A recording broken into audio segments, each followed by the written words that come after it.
How could a massive aircraft filled with 239 people simply vanish from the face of the Earth? It might seem impossible in the modern era, but this is exactly what happened to Malaysia Airlines Flight 370 on March 8, 2014. There are countless theories which try to explain the mysterious disappearance. Everything from a remote control hijacking to exploding fruit in the cargo bay have been suggested. But what if the truth is even more disturbing? What if somebody on board Flight 370 was responsible? This is the chilling story of Malaysia Airlines Flight 370, and it's a story that might finally help us find the missing plane.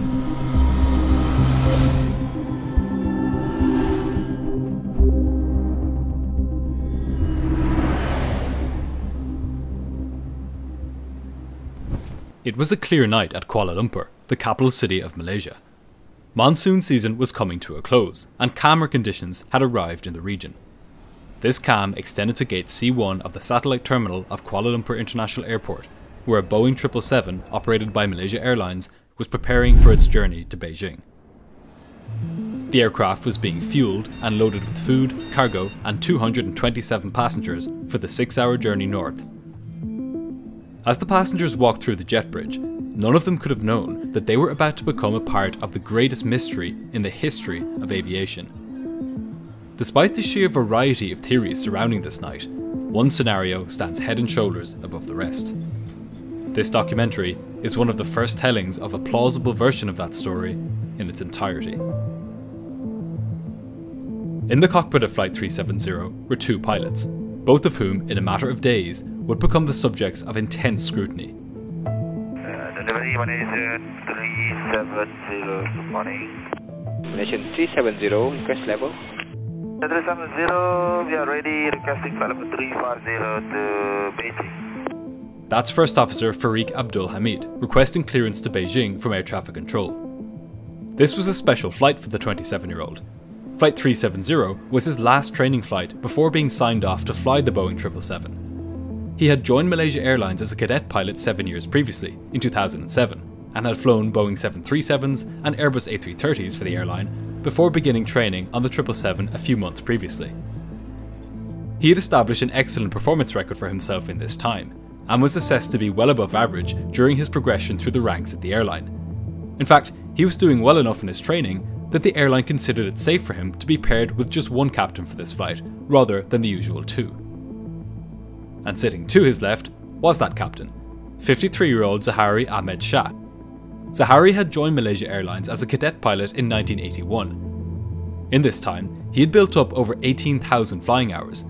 This was an immense amount of experience, and it made him one of the most experienced pilots in the country. Zaharie held a senior position at the airline.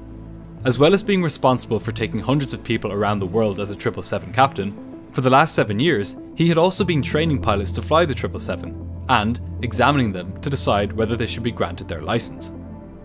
Zaharie was described by colleagues as jovial, knowledgeable, and a true aviation geek, who spent his spare time flying remote control planes, paragliding, and inviting colleagues to his home to practice procedures on his home flight simulator. But in the scenario which we're now exploring, there was much more to Captain Zaharie than would be suggested by his disarming exterior. Morning, Pushback and Taxi, runway 3 to right, exit via Sierra 4. Pushback and Taxi, 3 to right, exit Sierra 4, PRP 439 Mike Romeo Oscar. At just before 12:30 that night, 8 minutes ahead of schedule, the jet bridge was removed and the massive aircraft was pushed back from the gate. It was now a sealed vessel, operating under its own power and untethered to the outside world. On board were 227 passengers, 10 flight attendants, and 49 metric tons of fuel. Some would later speculate that the captain took on an unnecessarily large, or even a suspicious amount of fuel, about 30 minutes more than was required for the distance. But the truth is that Malaysia Airlines mandated all Beijing-bound flights to take on 30 minutes of additional holding fuel, so there is nothing suspicious here. Zaharie nudged the 777's throttles forwards and began taxiing out to runway 32 right at Kuala Lumpur. It was procedure at Malaysia Airlines that the captain should taxi the aircraft on the ground, while the first officer handled the radios. Once the plane had reached the runway, the first officer would take over and fly the aircraft to Beijing, with the captain handling the radios. As Zaharie taxied out to the runway, the passengers settled in and tried to get some sleep. They would soon be in for a rude awakening. At 20 minutes to 1 that morning, the aircraft lined up at the runway. Ahead of it were 4 kilometers of concrete and a dark, open sky. 370, 32 right of takeoff. Nice. 370 right, Captain Malaysia 37, thank you. Captain Zaharie pushed the enormous Rolls-Royce engines to take off thrust and then handed over control to First Officer Farik as their 777 began thundering down the runway. Within moments, Farik lifted the massive aircraft into the night sky and Flight 370 began its journey north. As the plane climbed out, Zaharie contacted departure control. Malaysian 370. Malaysian 370, selamat pagi. Identify climb flight level 180, cancel aside turn right direct to Hikari. Okay, level 180, direct Hikari, Malaysian 370.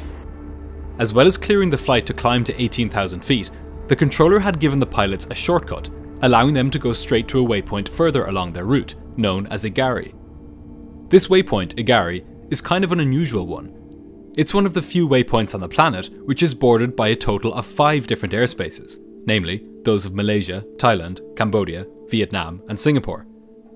This fact will take on an eerie significance in the scenario which we're about to explore. The plane continued climbing out as normal, leaving behind the bright orange sea of lights that was Kuala Lumpur. Its flight plan would take it northeast over the Malaysian peninsula and then out over the South China Sea. Before long, the departure controller handed Flight 370 off to Lumpur Radar Control, who was responsible for a higher altitude portion of the country's airspace. 370, contact Lumpur Radar 1326 Kenai. Alright, 1326 Malaysian 370. Zaharie dialed this frequency into his radio set and made contact with the new controller. Control Malaysian 370. Malaysian 370, Lumpur Radar, good morning, climb flight level 250. Morning, level 250, Malaysian 370. So far, everything was going to plan. It was a clear, moonless night. The aircraft was in good condition, and there was little other traffic in the vicinity. All the pilots needed to be fully on their way was the final clearance from air traffic control to climb to their cruising altitude. And at about 1:45 that morning, that clearance came. Malaysian 370, climb flight level 350. Climb level 350, Malaysian 370. About 20 minutes after takeoff, Flight 370 had reached this cruising altitude of flight level 350, or about 35,000 feet. When it did, Zaharie made a routine report to air traffic control. Malaysian 370, maintaining level 350. Malaysian 370. About 6 minutes later, he made this report again. Malaysian 370, maintaining level 350. Malaysian 370. It wasn't necessary for him to make this report a second time, but the fact that he did doesn't really tell us much. Anything from sleepiness to simple forgetfulness could have been responsible. Up until now, for the passengers, Flight 370 had been about as routine as a flight can get. The flight attendants were making their way through the cabin with the meal service for those who were still awake. However, most of the passengers were asleep by this point. What happened next is the subject of much controversy. For this video, we'll apply Occam's razor, which holds that the theory which requires the fewest assumptions is most likely to be the right one. The following account is not definitive, but it is the most consistent with the known facts, and it is supported by some of the world's leading authorities on the subject. At 19 minutes past 1, as Flight 370 neared the waypoint Zaharie, Malaysian Air Traffic Control told the crew to contact Ho Chi Minh Air Traffic Control, as they would soon be entering Vietnamese airspace. Malaysian 370, contact Ho Chi Minh 120.9. Good night. Good night, Malaysian 370. Much has been made in the media of this radio transmission by the captain. That's because, technically, a pilot is also supposed to read back the radio frequency they've been assigned, so the controller knows that the pilot has heard them correctly. But pilots who know an airspace well, like Zaharie did, sometimes don't read back the frequency. So there is truly nothing unusual about Zaharie simply saying goodnight as he switched over to Ho Chi Minh. What is strange, however, is what happened next. And here is where our scenario begins. Just seconds after saying goodnight to Lumper Control, Captain Zaharie asked First Officer Farik to go back into the cabin and get them both a cup of coffee. They had 5 hours of night flying ahead of them. A shot of caffeine wouldn't go amiss. The First Officer dutifully headed back to the galley and closed the cockpit door behind him. Normally, the cabin crew would bring the coffee, but Farik was not about to question the man who held his career in his hands. Now, sitting alone in the warm cocoon of the cockpit, was a man who had been rehearsing for this night for over a month. Every step, every movement had been planned with the utmost precision, and it had to be, because Zaharie was trying to pull off the impossible. He would now try to make one of the world's largest, most modern jets vanish from the face of the Earth. Safely locked behind his bulletproof cockpit door, ironically designed to keep would-be hijackers out, he could now carry out this plan without interruption. He reached back into his flight bag behind his seat, pulled out a warm sweater and put it on. He would be needing it in a moment. Zaharie had chosen this exact moment to make the plane disappear because for these precious few minutes, nobody on the ground was expecting to hear from the aircraft. Malaysian controllers had handed him off to Vietnam, and Vietnamese controllers were busy with the aircraft which were already in their airspace. As far as they were concerned, it would be a few minutes before Flight 370 checked in. So, for these precious few moments, Flight 370 was in limbo. Nobody in the world was watching. Zaharie's first step in making the plane vanish was to make it disappear from radar. To do this, he needed to turn off the plane's transponder. But he wasn't going to do this straight away. If he did it before he reached Zaharie, Malaysian Air Traffic Control might notice him dropping off their radar screens. If he waited until he had reached the waypoint, he would truly be out of their jurisdiction. As the first officer obliviously fixed a coffee in the forward galley, or whatever counted for coffee on an aircraft, Zaharie fixed his eyes on Zaharie, as it inched ever closer at 8 miles per minute. When the active waypoint at the top right of this screen here changed from Zaharie to Betod, the next waypoint en route, that would be his trigger to turn off the transponder. And after a few moments, it came. The aircraft reached Zaharie and began turning towards its next waypoint. At exactly that moment, Zaharie switched off the transponder. Flight 370 disappeared from air traffic control screens in Malaysia, Vietnam, Thailand and Cambodia. Step 1 was complete. But unbeknownst to Zaharie, he had left a clue. The first of a few clues he would leave over the coming hours, and a clue that ultimately took investigators years to uncover. The transponder of the Boeing 777 has basically 3 settings: fully off, where no information is transmitted to air traffic control; altitude off, where only the plane's position, but not its altitude, is transmitted to air traffic control; and fully on, where its position, altitude, and a few other parameters are transmitted. For a split second, as Zaharie twisted the dial towards the fully off position, it passed through the alt-off position. Unbeknownst to him, for that telling split second as the dial passed through alt-off, stations on the ground received the plane's position while its altitude read 0. This is not what would happen if the plane had experienced a massive electrical failure, leading to the loss of the transponder, among other systems. If that had happened, all of the data would have been lost at once. This brief partial loss of transponder data suggests that somebody in the cockpit was turning this dial manually to the off position. But this clue wouldn't be discovered for a long time. As far as Zaharie was concerned, step 1 of his plan had been completed successfully. From that moment, nobody on the ground knew where Flight 370 was. The plane continued turning towards Betod, the next waypoint on its route. Except there was still a problem. By disabling the transponder, Zaharie had made the plane invisible to air traffic controllers, but Malaysia Airlines still knew that the plane was in the air. That's because the 777 is equipped with ACARS, or Aircraft Communications Addressing and Reporting System. This feeds status reports from the plane to the airline via a satellite communication system called SATCOM.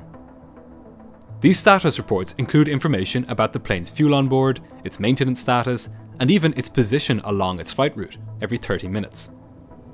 Zaharie knew that he couldn't truly disappear as long as ACARS was still functioning, so he needed to disable it. But disabling ACARS was not going to be as easy as turning off the transponder. If he turned ACARS off the usual way, it would send a message to the ground saying that it was being powered down. Not a great prospect if your mission is to disappear without a trace.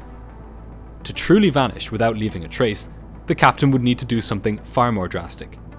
He would need to essentially pull the plug right out of the socket so that ACARS would go dark immediately, without sending this telltale log-off message. To do this, Zaharie reached up to the overhead panel and, using 2 fingers, turned off both engines' electrical generators. This instantly cut off the electrical supply to a whole host of aircraft systems, including the SATCOM, the satellite communication system which ACARS uses to send and receive its messages. Now, there was no way for anyone on the ground to receive information from the plane.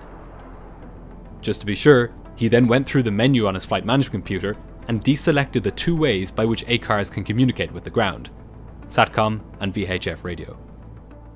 Now, even if SATCOM came back on, ACARS wouldn't be able to talk to the ground.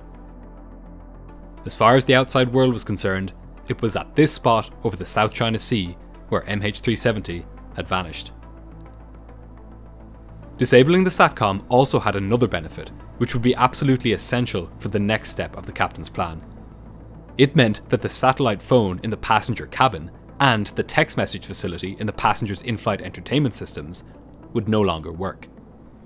All lines of communication between Flight 370 and the outside world had been severed. To make assurance doubly sure, Zaharie then turned off the plane's external lights. Now, Flight 370 was fully invisible. All of this happened in the space of less than a minute. But these were only the first steps in Zaharie's grand plan. He had successfully hidden the aircraft from the people on the ground, but behind him, 238 people were expecting to be flown to Beijing. The first officer was making coffee, and he would be returning to the cockpit very shortly. To carry out his full plan, Zaharie would somehow need to incapacitate every single person on the aircraft. And to that end, he had at his disposal a rather unconventional weapon: air. Or, more specifically, thin air.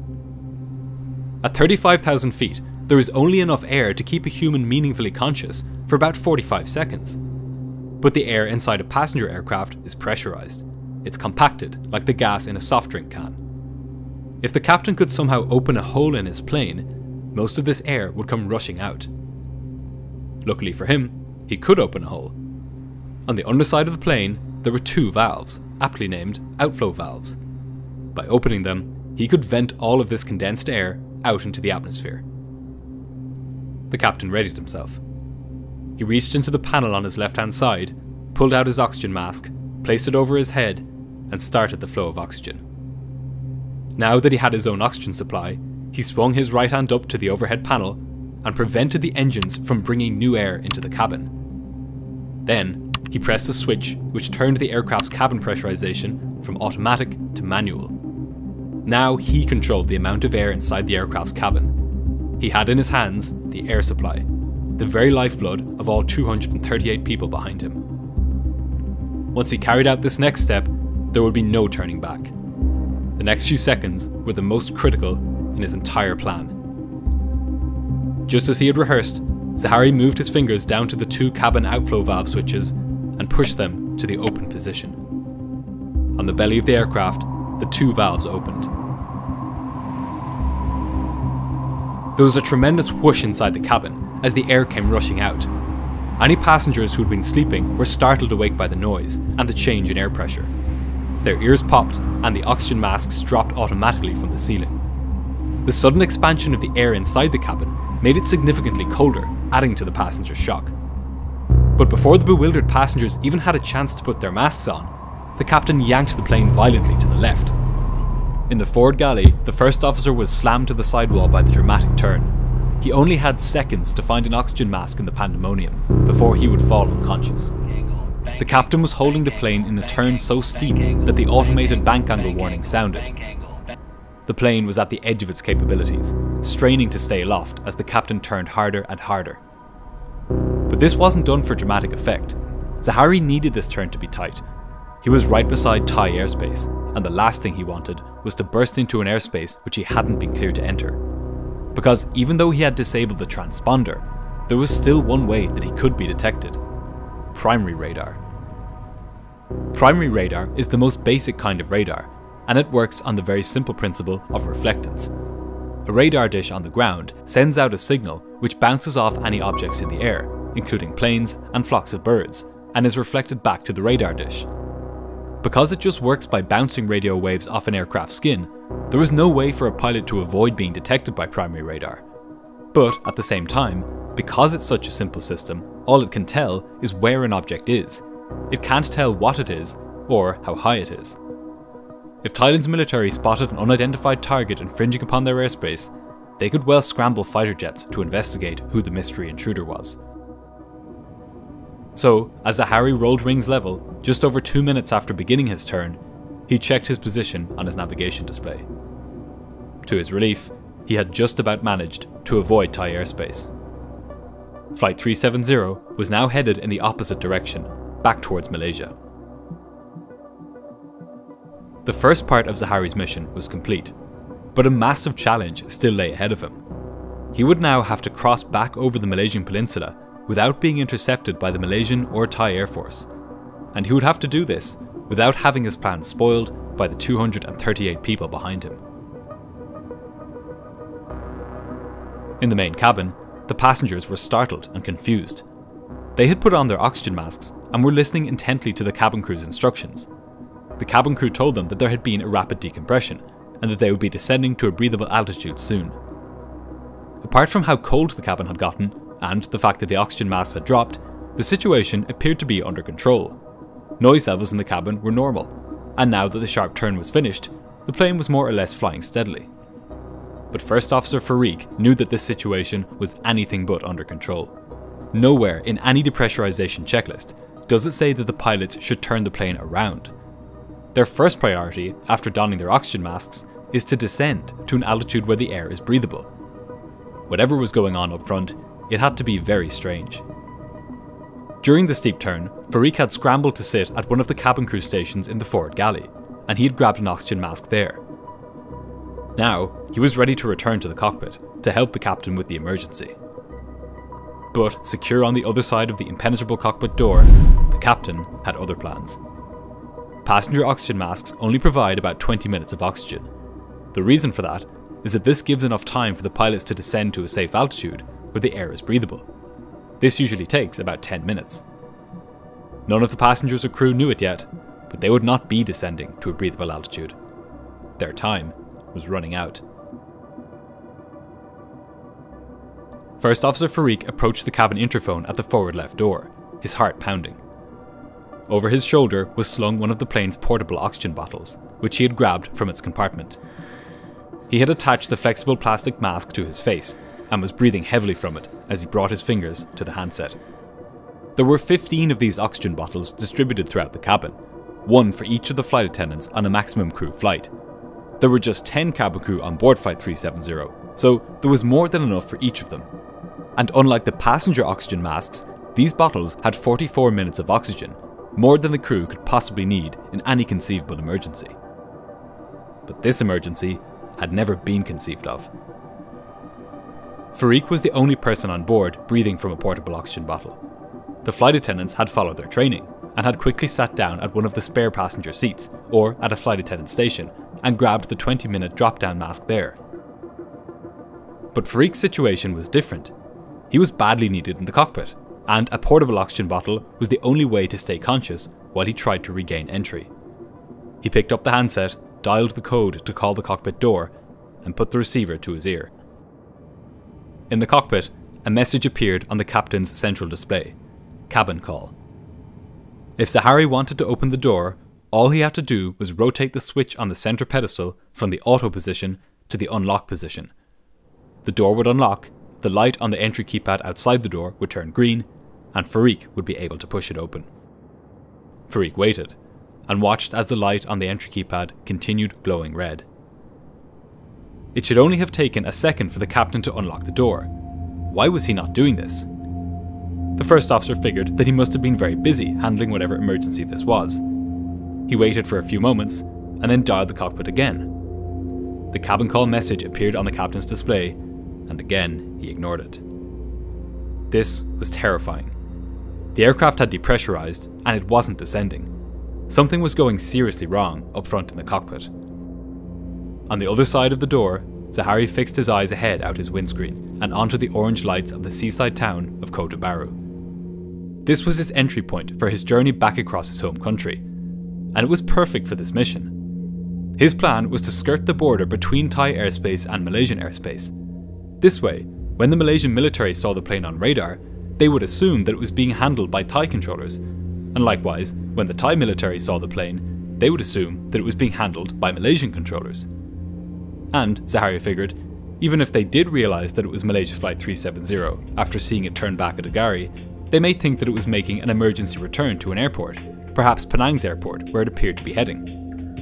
If this was the case, the flight would be the concern of the civilian controllers, who were surely dealing with the plane. But, in reality, Malaysian civilian controllers had handed the plane off to Ho Chi Minh in Vietnam. They weren't even thinking about it anymore. Flight 370 was in limbo. Meanwhile, locked out of the cockpit, First Officer Farik could tell that despite the depressurization, the plane had still not begun to descend. He then had a terrible thought. What if the reason the door wasn't opening was that the captain had become incapacitated by the rapid decompression? This would be odd though. After all, donning the oxygen masks was the first item on the checklist, which is completed even before the descent is initiated. And what's more, Captain Zaharie regularly taught this scenario to pilots in the airline's flight simulators. He was more qualified than almost anybody to handle such an emergency. How could he simply forget to put on his oxygen mask? But there was no time for Farik to work this out. He needed to get back inside the cockpit. And for that, he had one last option. Cockpit door keypads don't just accept one code. As well as the normal code, there is a special code for the rare event in which the pilots are incapacitated and the cabin crew need to gain access. With this code, the door opens automatically if the pilots haven't responded after 30 seconds. But of course, this emergency code could easily be used by hijackers to gain entry to the cockpit. So, to prevent this, in the cockpit, pilots have the option of turning the door switch to the deny position within 30 seconds of the code being entered. This clever logic allows crews to gain entry to the cockpit in case of a pilot incapacitation, but also gives flight crew the ability to deny entry to hijackers. The first officer hurried over to the keypad and punched in the emergency code. A loud buzzer sounded in the cockpit. If the captain was incapacitated, the door would automatically open for Farik in just 30 seconds. Farik waited anxiously. 10 seconds passed, then 20. But those final seconds came and went, and the keypad light remained red. A horrible, sinking feeling came over the first officer. He entered the code once again, this time more carefully, and he waited, counting down the seconds using his watch. And yet again, after 30 seconds, the light remained red. This could only mean one thing. On the other side of the cockpit door, the captain had heard the buzzer and had turned the switch to deny. The captain checked his watch. The time was 32 minutes past 1 in the morning, 12 minutes since he had turned his 777 back on itself. About 5 minutes from now, the passengers' oxygen masks would begin to run out. When they did, all 227 of them would become hypoxic. The 10 flight attendants were in much the same boat, still strapped in and waiting for the signal from the captain that they were free to walk about the cabin. The effects of hypoxia are much like the effects of alcohol, with some people becoming euphoric and giddy, others becoming angry, and others still becoming contented and relaxed. Contrary to what many people think, you don't suffocate in a decompression. There is simply a dimming of awareness until the proverbial lights go out. Ironically, the very loss of mental faculties which occurs in hypoxia prevents the realization that it is even happening. In the cockpit, Zaharie made a minor adjustment to stay on course as he carefully scanned the skies around him. He was now back over land, zooming across peninsular Malaysia. He had been flying in these skies for decades, day and night, and he knew the lay of the land so well that he could easily identify the various towns en route as he flew overhead.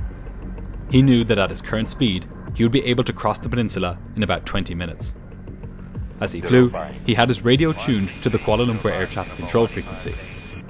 He could hear the controller talking to the other planes as normal.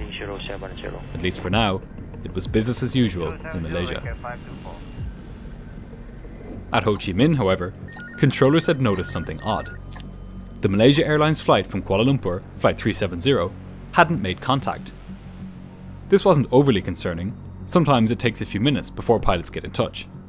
But what was unusual was that the flight wasn't even showing up on radar, despite having been handed over by Lumpur Control almost 20 minutes earlier.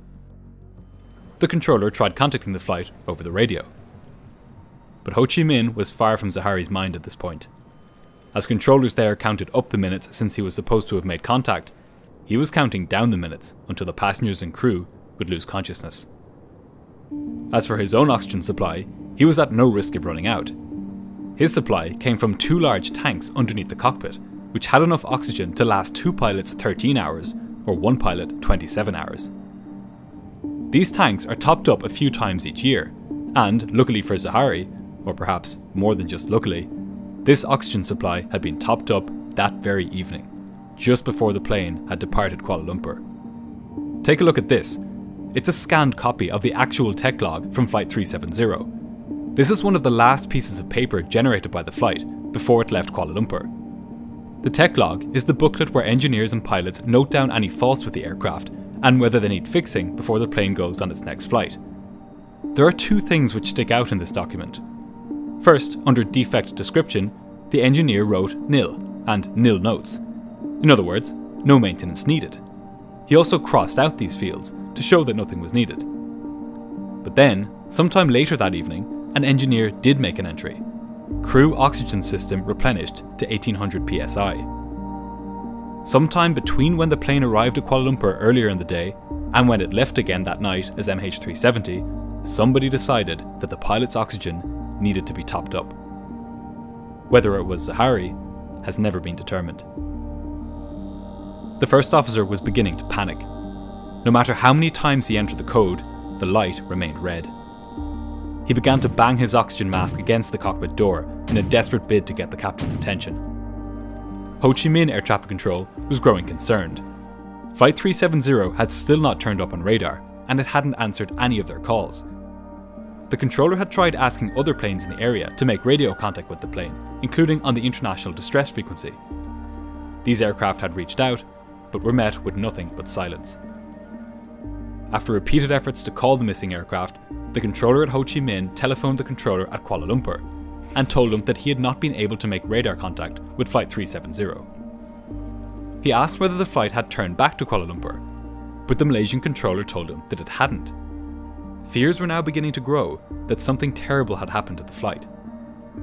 The controller at Kuala Lumpur began calling out to Flight 370 on the radio in case it had returned to his airspace. Zaharie was listening out, but remained silent. For the first time that night, he had confirmation that the ground knew his plane was missing. The time was 1:41 in the morning, 20 minutes after the flight had disappeared from radar. Controllers are supposed to report when an aircraft takes more than 5 minutes to make contact. Clearly, the air traffic control system was not at its best tonight. And as Zaharie watched out his window, he hoped that the Malaysian military was just as sleepy, because right at that moment, his plane was a blip on their primary radar screens, racing southwest across the peninsula. Zaharie could see the lights of Penang on the horizon. Once there, he would carry out the next step of his plan. Around this time, the passenger oxygen masks began to run out. Gradually, the low chatter which had pervaded the aircraft began to fade. In a matter of minutes, all 227 passengers would be unconscious. And unless pressurization was restored, not long after that, they would suffer irreversible brain damage from oxygen deprivation. And then, death. Flight 370 looked like any other plane as it whispered along high above the Malaysian countryside, but it was now becoming a flying mausoleum for all but one of its occupants. First Officer Farouk was growing increasingly desperate. None of his attempts to get back into the cockpit had worked. He had to try something different.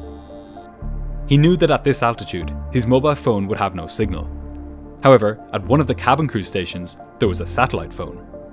Maybe, he figured, if he could get through to the airline, somebody might be able to help him. Farouk began making his way back through the cabin. The clock was ticking. Farik still had about 20 minutes of oxygen in his tank, but as he walked back through the cabin, he was beginning to feel lightheaded. Even though his mask was providing 100% oxygen, it was not designed to be used at high altitude for prolonged periods of time.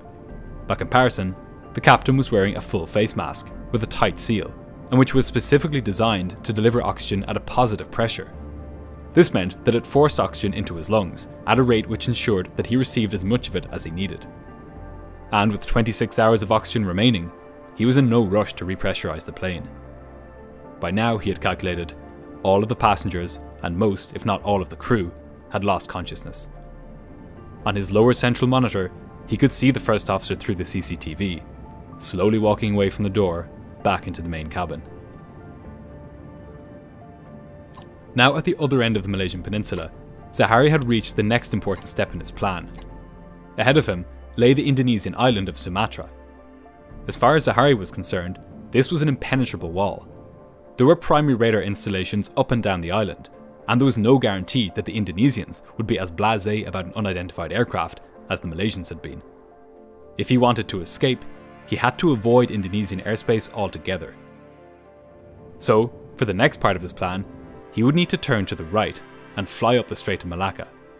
This way, he would remain inside Malaysian airspace all the way until he went out of range of primary radar. Far below him, on his right hand side, was the island of Penang.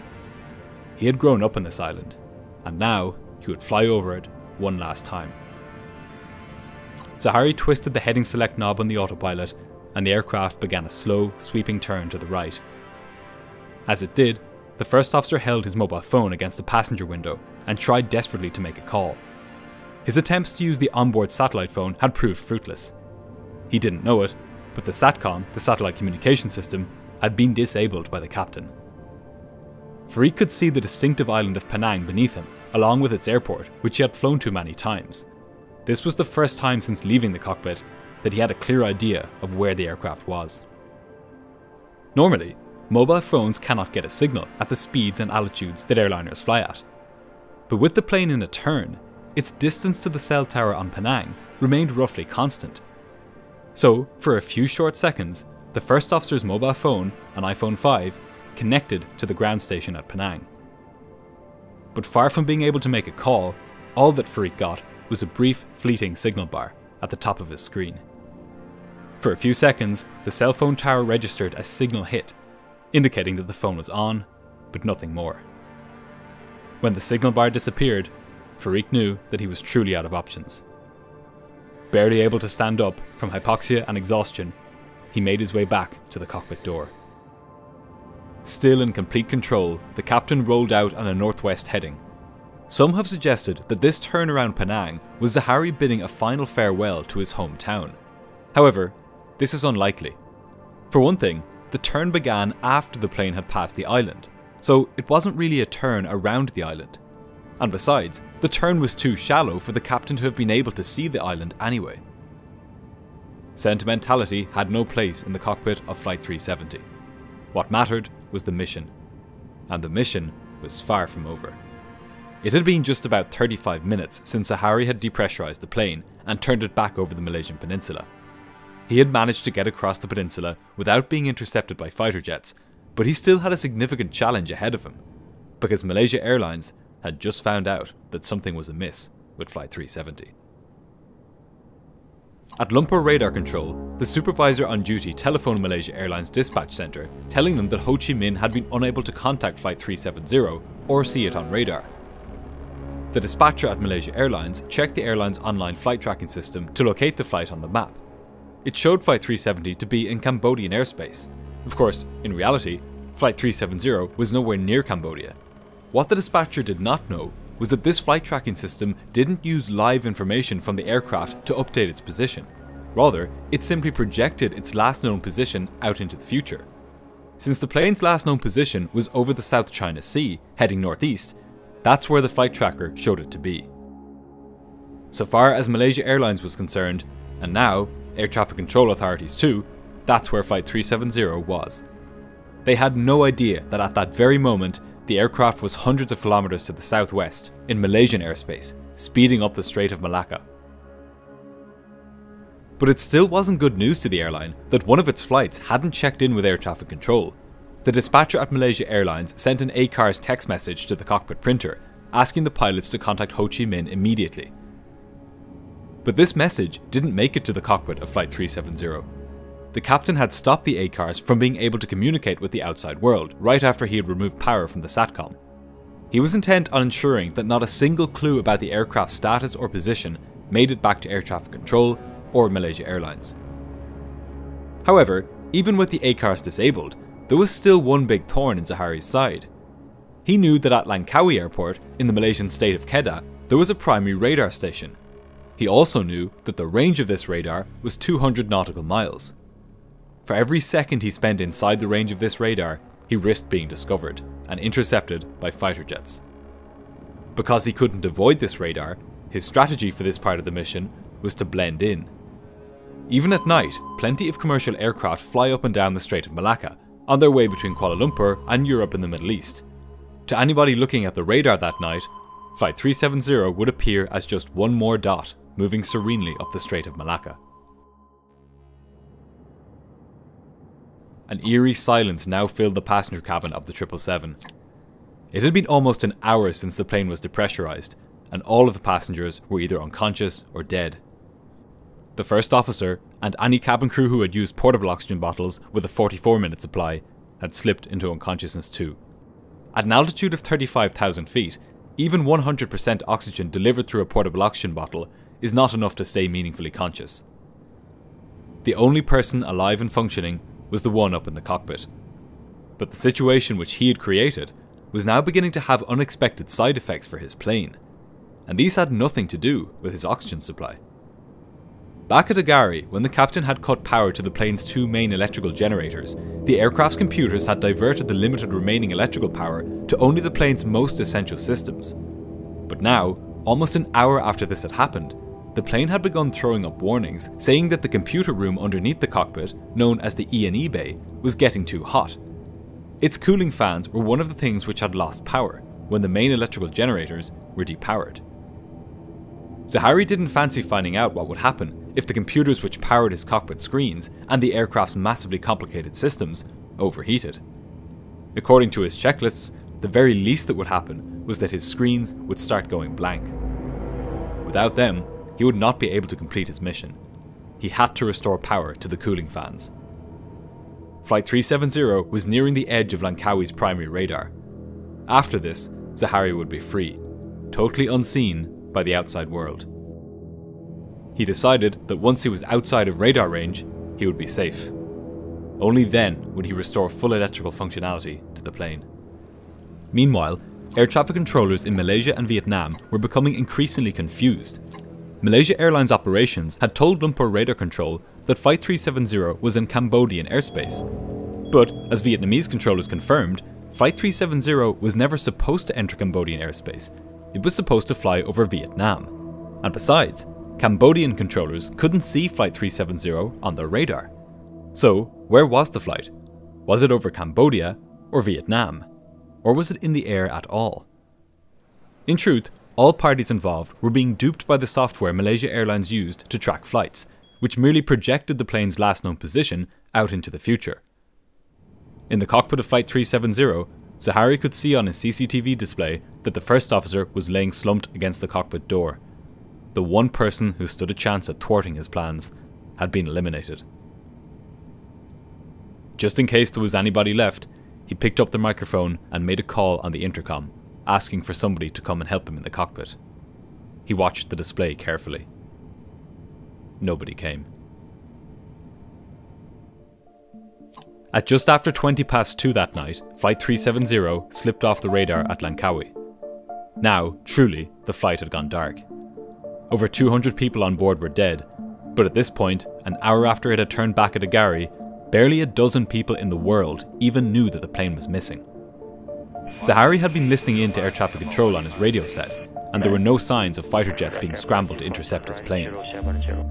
As it would turn out, military radar operators wouldn't even notice his flight on their screens until they played back a recording of them the next day.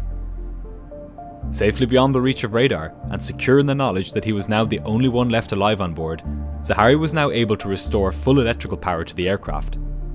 He reached up to the overhead panel and re-energized both the left and right electrical buses.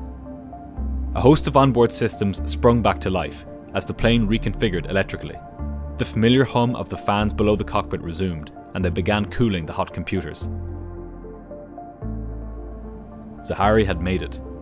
He had done the impossible and made a Boeing 777 disappear into the night, never to be seen again. It would be morning before anybody began searching for the aircraft, and they would begin by searching the only logical place, the South China Sea, where the flight had disappeared from secondary radar. The sensible conclusion for rescuers to draw, given that the plane had disappeared suddenly and without sending a distress signal, would be that a bomb or catastrophic structural failure had downed the aircraft. Zaharie knew that in the days and weeks that followed, it was possible that investigators would review tape recordings of primary radar and see that the plane had turned back at Zaharie and then turned again at Penang and flown up the Strait of Malacca. But he knew that this is where the trail would end. If authorities were smart, search and rescue operations would focus on the Andaman Sea and the Bay of Bengal. And this, in Zaharie's mind, was the beauty of his plan. Because now, out of radar coverage, he would pull off his final trick. Once he had flown past the island of Sumatra, he would turn to the south and take his 777 deep into the southern Indian Ocean. Nobody could possibly know that he had taken this turn, and even if they somehow did, they wouldn't be able to find him. The Indian Ocean is enormous, and with over 5.5 hours of fuel still on board, he could go deep into the middle of it. As far as Zaharie was concerned, this plan was foolproof. Except, it wasn't. Zaharie didn't know it, but the SATCOM, which had been rebooted when he restored power to the main electrical generators, wasn't just a passive system. It wasn't like the radio antenna on board the aircraft, which simply received radio signals and sent them only on request. When he restored full electrical power to the aircraft at 25 minutes past 2 that morning, a component of the SATCOM, the Satellite Data Unit, or SDU, rebooted. And when it did, it sent a message to a satellite high above the Indian Ocean, saying as much. This satellite was operated by a company called Inmarsat, which stands for International Maritime Satellite.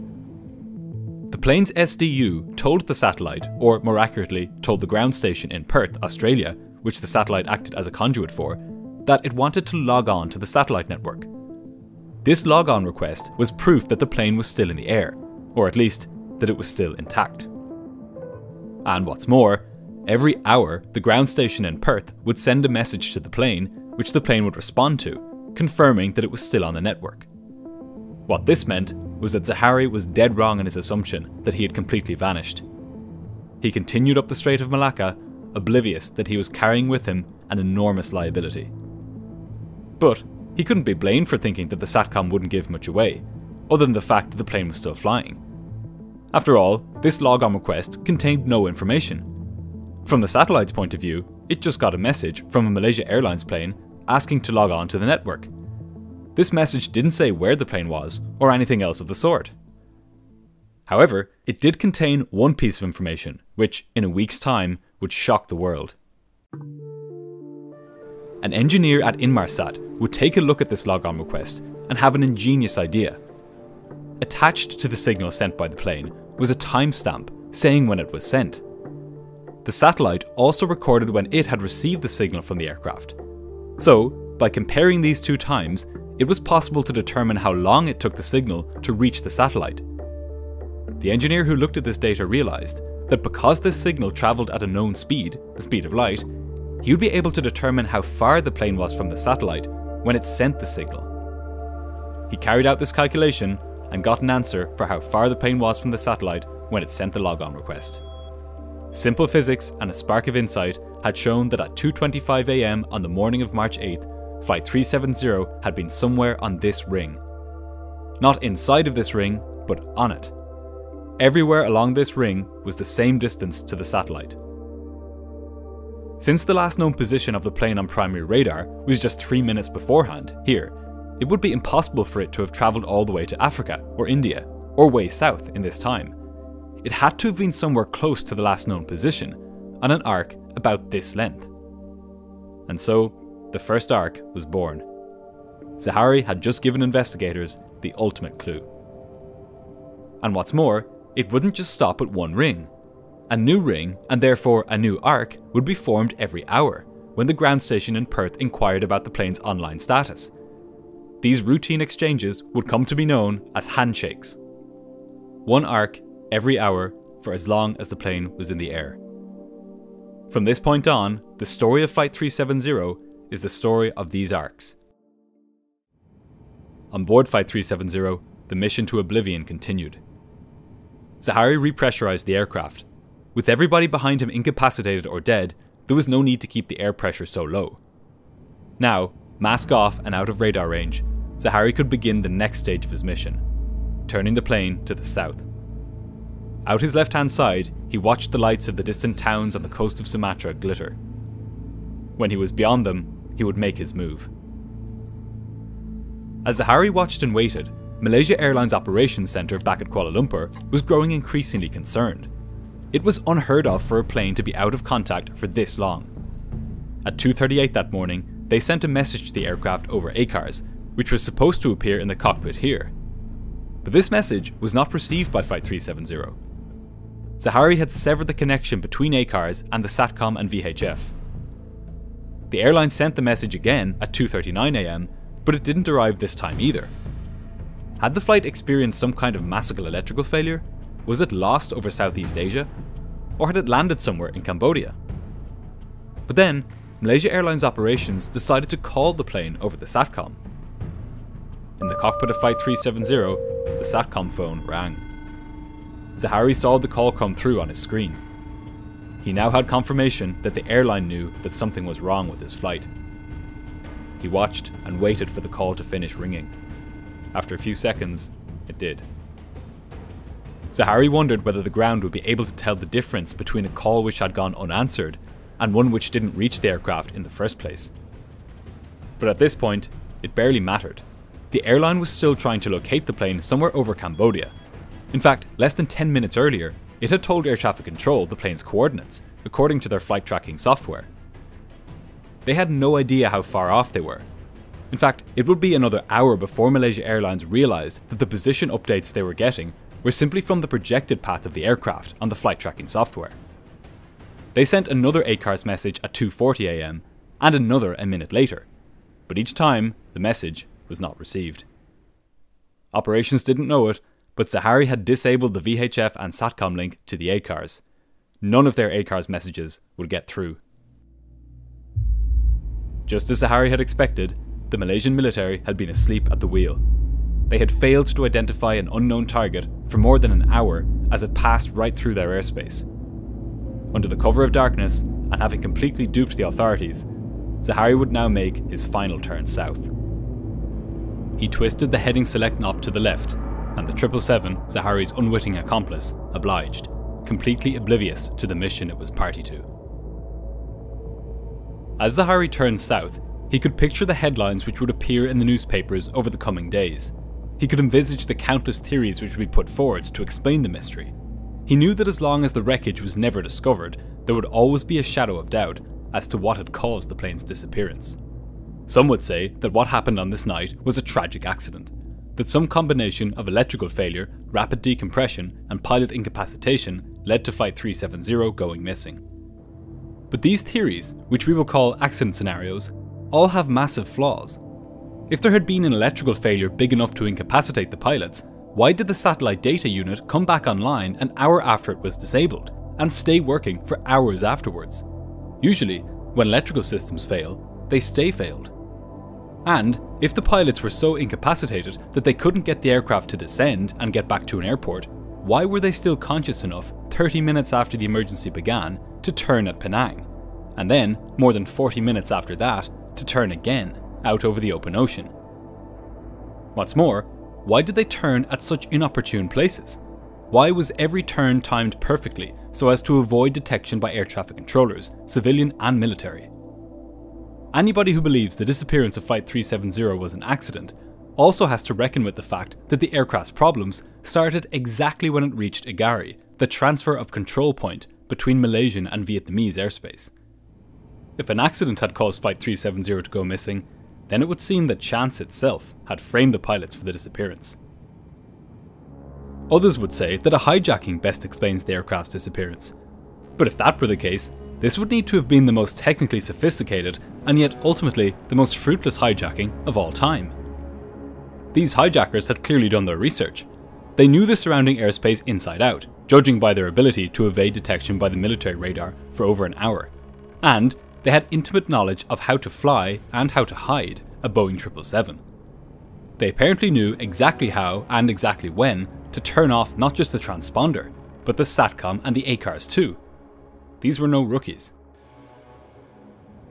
And yet, despite all of this planning and skill, these hypothetical hijackers appeared to possess a strange lack of conviction. An hour after disabling the SATCOM, they were kind enough to turn it back on. They were also considerate enough not to crash into any buildings, and they were selfless enough not to make any demands of any authorities on the ground. In fact, if a terror group was responsible for the plane's disappearance, it was apparently humble enough not to claim responsibility after the fact. Because 9 years after the disappearance, such a claim of responsibility is yet to be forthcoming. This is not even to touch on some of the more outlandish theories, that the plane had been hijacked by the CIA via remote control, or that it had been sucked into a black hole, two theories of approximately equivalent likelihood. And that's only considering the evidence we've looked at so far. Those who believe this was an accident still have to contend with one more fact, and it's perhaps the most disturbing fact of all. As Zaharie headed south over the Indian Ocean, this strange series of events was oddly familiar to him. That's because, just over a month before this night, he had practiced this journey on his home flight simulator. Hi everyone, this is a YouTube video that I've made. On the evening of February 2nd, 2014, Zaharie had taken a simulated Boeing 777 up to cruising altitude and flown it along the Strait of Malacca. There was nothing particularly unusual about this. Malaysia Airlines had plenty of flights which went up the Strait of Malacca, and, like many pilots, Zaharie sometimes practiced flights on his home computer. What was unusual was what he did next. Once Zaharie had reached the end of the Malacca Strait, he turned the plane to the south, and then he used the flight simulator's map function to drag it deep into the southern Indian Ocean. From there, he set the fuel quantity to 0 and began gliding the plane. First, from an altitude of about 37,000 feet, and then from 4,000 feet. If this simulator route was a mere coincidence, then, once again, we would have to conclude that chance itself had it out for Captain Zaharie on this night. Zaharie undid his seatbelt and reclined in his seat. He gazed out into the darkness in front of him. For thousands of miles, there lay nothing but dark, deep ocean. Some of the deepest ocean in the world, in fact, and the most isolated too. Almost no shipping lanes traverse the southern Indian Ocean. It was now deep into the night on March 8, 2014. But this date hadn't been Zaharie's first choice. On February 3rd, when he used his flight simulator to fly to the southern Indian Ocean, he had set the date on the simulator as February 21st. Fans of coincidence are now in for another treat, because on February 21st, Zaharie had been scheduled to fly Flight 370 to Beijing. That date was his first choice. The day before the flight, on February 20th, Zaharie deleted his flight simulator from his home computer and disconnected the drive it had been stored on. But February 21st came and went, and Zaharie operated Flight 370 to Beijing as normal. The over 200 people on that plane had had a narrow escape. The passengers on the March 8th flight had not been so lucky.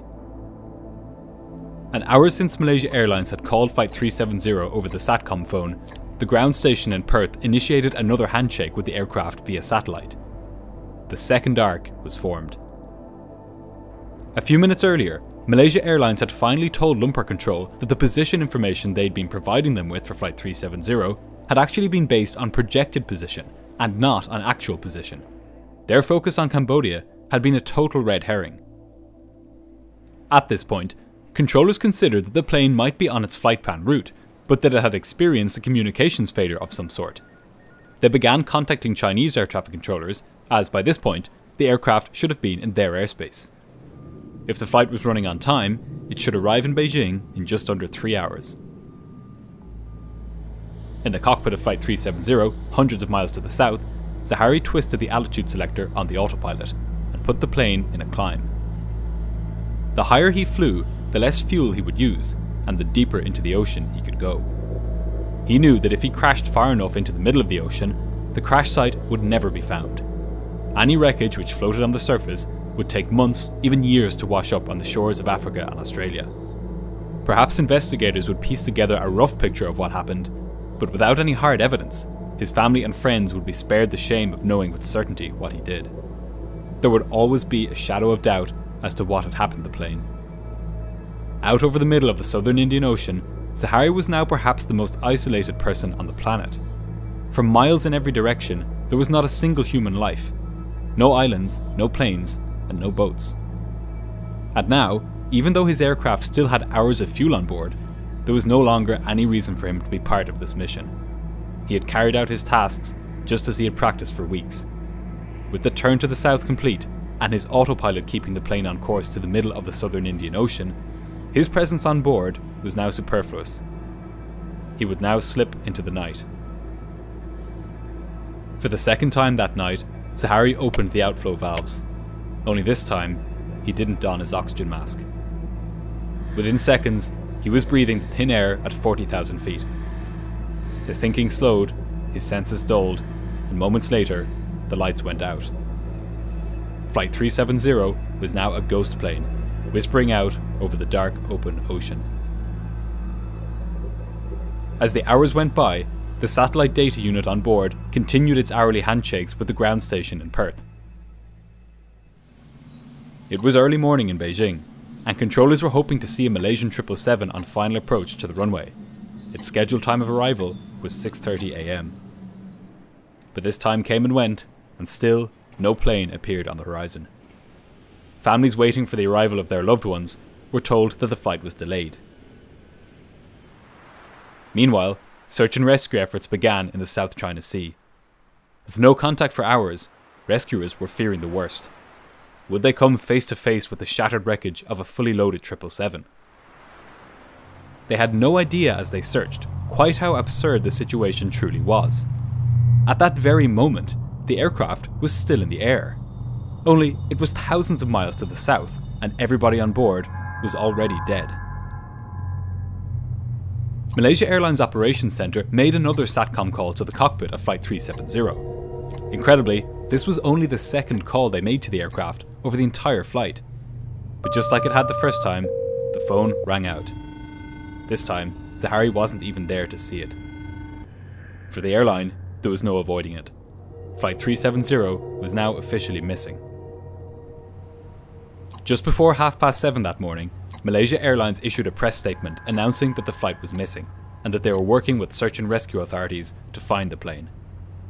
The world now knew that a Malaysian Airlines flight had crashed. What nobody knew, and what nobody could possibly have known, was that the aircraft was still very much in the air, still making its way south on autopilot as the sun rose over the southern Indian Ocean. An hour after the last satellite phone call to the plane, the ground station in Perth initiated another handshake with the aircraft, creating the sixth ring, and therefore the sixth arc. Early morning rays of sun now streamed in the windows of the vacant plane, the sole witness of the silent horror which had unfolded hours beforehand. The scene on board was still like a photograph, capturing a moment from hours ago and frozen in time ever since. Nothing on board had moved since that moment. But this eerie serenity would soon be shattered. All of the pent-up violence which had been obscured by Zaharie's modus operandi would now be unleashed all at once. Shortly after 8 o'clock that morning, the right-hand engine ran out of fuel. To compensate, the left-hand engine went to full power.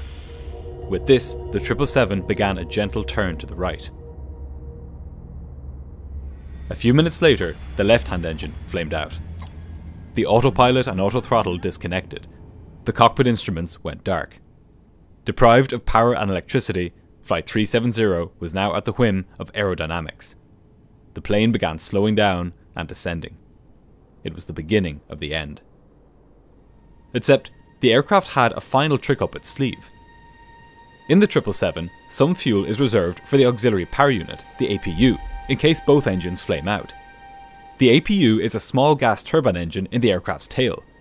It doesn't produce any thrust, but it does provide the plane with limited electrical and hydraulic power. In the case of a double engine failure, it starts automatically and provides enough power to ensure that the aircraft remains controllable. But without the pilots at the controls, this was no good. Except, on this morning, this feature of the Boeing 777 would leave an incredible clue for investigators. The APU automatically started up, drawing from the small amount of fuel still remaining in the tanks. When it was up and running, electrical power was restored to the aircraft, bringing some of the instruments and systems back online. One of the systems to which power was restored was the satellite data unit. It sent a signal to the satellite above the Indian Ocean, just like the one it had sent almost 6 hours earlier, requesting to log on to the satellite network. This signal created a final ring, and therefore a final arc, the now infamous 7th arc. If the APU had not been restarted automatically, this signal would never have been sent, and we would never know where the plane had run out of fuel. This signal was different than the other ones which had been sent out over the Indian Ocean, in that it was not a handshake initiated by the ground station in Perth, but a log-on request initiated by the aircraft itself. Zaharie could have had no idea that this arc would be created, pretty much confirming the plane's location in its final minutes. But this isn't where the story ends, because, as it turned out, there was one more thing which could be gleaned from the signals sent to the satellite by the SATCOM. As the satellite data unit of Flight 370 powered up, multiple aircraft systems took turns logging onto the satellite network, each sending a signal within a few minutes of the other. When engineers analysed the frequency of these signals from the 7th arc, they found something odd. They were at a lower frequency than all of the previous signals. After eliminating various possibilities, what remained was a clear answer. When Flight 370 sent these signals to the satellite, it was descending away from the satellite, stretching out the radio wave as it was being transmitted. This caused the satellite to receive a lower frequency signal. But investigators didn't stop there.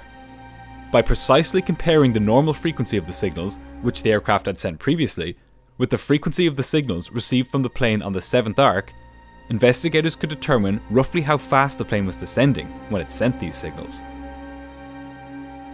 At 19 minutes past 8 and 29 seconds, Flight 370 was descending at a relatively normal rate of about 4,000 feet per minute.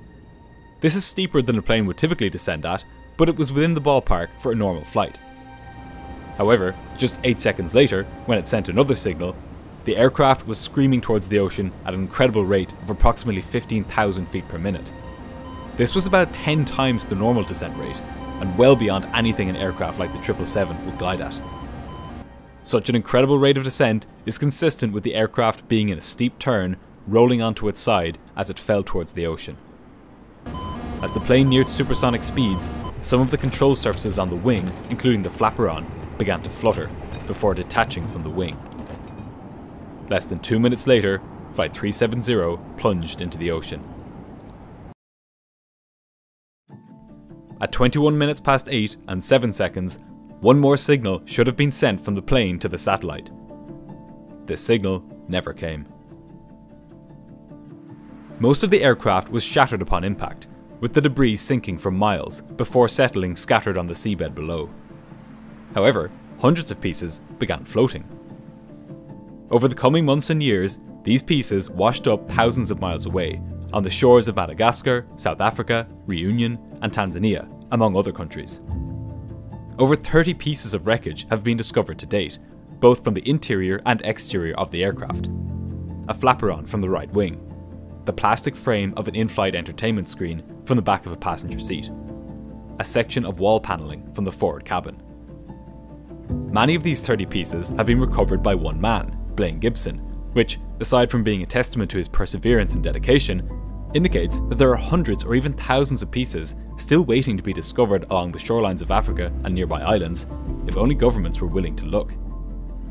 These pieces are the only hard physical evidence showing that the plane went down in the southern Indian Ocean, and therefore that it flew south after passing Sumatra and not north, as some people had believed. In the years since the disappearance, search teams carried out extensive underwater searches along the 7th arc, mapping over 120,000 square kilometers of seabed. but so far, the plane's wreckage has not been found.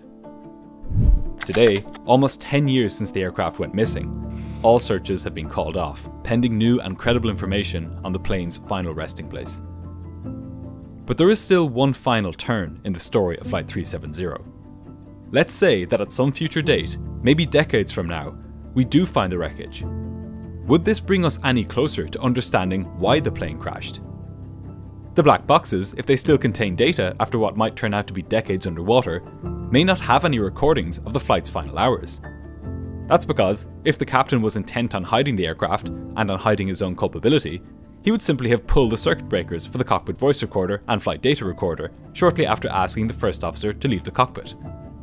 Nothing in the wreckage would point towards his involvement. Of course, such a finding as blank black boxes would be evidence in itself, but as always with MH370, the question lies in how this evidence should be interpreted.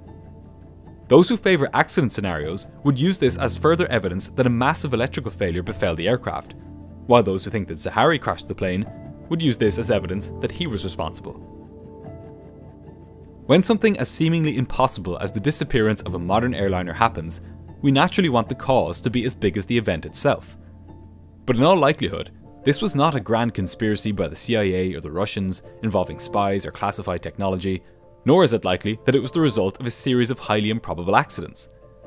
Rather, all the evidence points towards a single, simple explanation.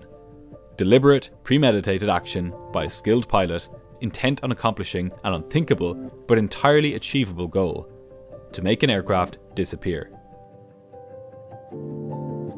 This video is not a definitive account of what happened on Flight 370. Experts disagree on a number of important aspects of the flight, including whether there were any turns after the plane went south, and whether Zaharie was dead at the end, as depicted in this video, or whether he glided his 777 over 100 kilometers from the point of fuel exhaustion and ditched it onto the surface of the ocean.